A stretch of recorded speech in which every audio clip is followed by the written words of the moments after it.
For that, Patrick. Now we have on phone the Governor of Marsabit County, Ukur Yatani. Thank you for joining us this evening, Governor, on KTN Weekend Prime. Let's start by talking about the measures that have been put in place. We've heard, like you just said in the clip we showed earlier, about arms being bought and about this attack happening just 15 meters from a police post. What security measures would you propose to keep the people of Marsabit safe? Thank you very much for giving me the opportunity to be on air at this time. Foremost, I'm grateful to the national government for having alluded to our request to deploy KDF. We are happy they are there, but you know they're human beings and you know they're dealing with very rough terrain. And sometimes they also are not as vigilant as they should be, and therefore that justify what happened yesterday. You know, as you are aware, and security is a function of the national government. We try to engage the people, the national, particularly the security machinery on the ground. Sometimes others are cooperative and others are not. This is a very unfortunate thing. Like we have a serious misgiving about the district commissioner Moyale, who even when people are killed yesterday, did not bother even to visit the scene, which is less than 5 kilometers from his office. This is a very sad state of affairs, and they are letting down the government, and we want prompt action taken. Right, Governor. We've also tried, to get communities together, but unfortunately, the leadership, particularly of the Moyale constituency, the member of parliament has been very uncooperative. Okay, Governor, we'll get especially to the allegations that were made by some of the area MPs in just a moment. But we know the conflict between the two communities, or rather all the other communities there, has been over scarce food resources. This time it's about politics. Could you tell us a bit about that? Well, the underlying issue that, of course, there's competition for resources in the past, but this one is purely politics. There are people who are yet to come to terms with reality that the election took place, and there are winners and losers. So the losers, the earlier they accept that the outcome of the election and move on and try to cooperate, then unfortunately we are unable to get solution. This is the problem, and the fear that that they can likely exploit within the constitution, that if the county becomes ungovernable, that there's going to be another round of election. That has been the motivation of some leaders in the county, particularly the Moyale member of parliament. And the earlier, they come to terms with the reality that the election is gone, then we can move on and try to build the relation between the communities. All right, Governor, at this point I'd like to give you a chance to respond to the allegations made by some area MPs that you are playing politics with security in the region, that you are mismanaging the county of Marsabit, and that has led to the clashes we have seen in recent days. Foremost, I think you need to agree with me. Which winner will spoil his victory by fighting his people? It's the losers that who are bitter and they want to make the county ungovernable, and as a result of those, they're using all tricks. We've tried to engage negotiation and mediation, in even engaging communities and engaging religious organizations, even engaging Kenya Red Cross, but they have always walked out of the process.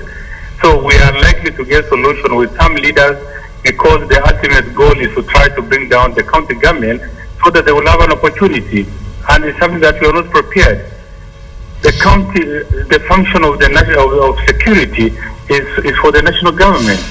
And the custodian, the number one is the president and his government.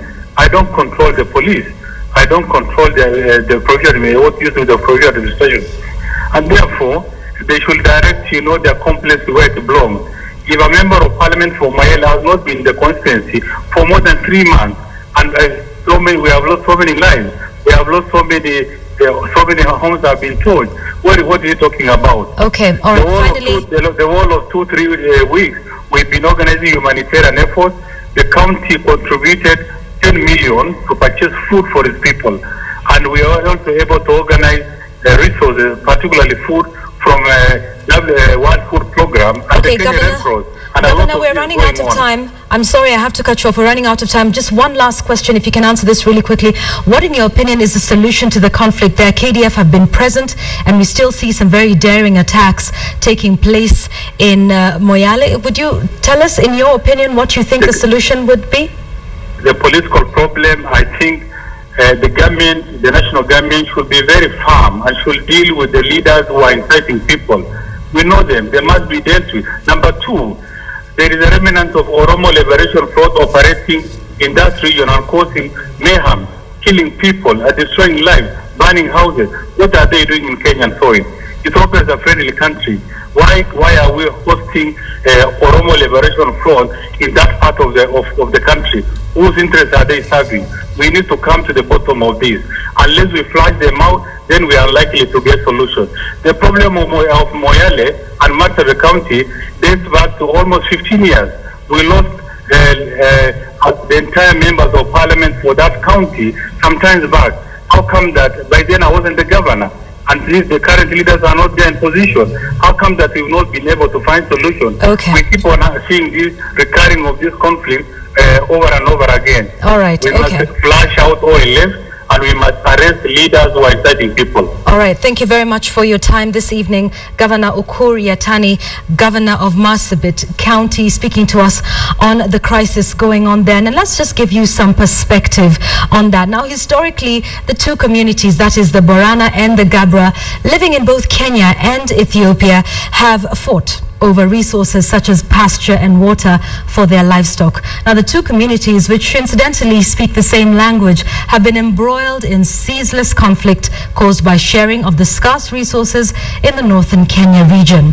But in the last few years, the violence has become more deadly. Now, the climax, as you may remember, came in June 2005 when raiders believed to be Boranas from Ethiopia crossed into Kenya and attacked the Turbi Trading Center. More than 90 people were killed during that attack, now infamously referred to as the Turbi Massacre.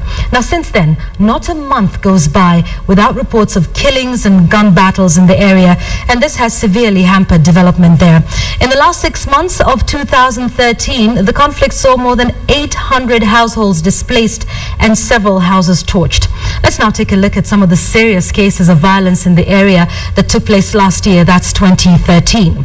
Now, in July 15th, 2013, revenge attacks left 1 person dead and 3 wounded. Just a little over a month later, August the 30th, 2013, a spate of violence left at least 24 dead.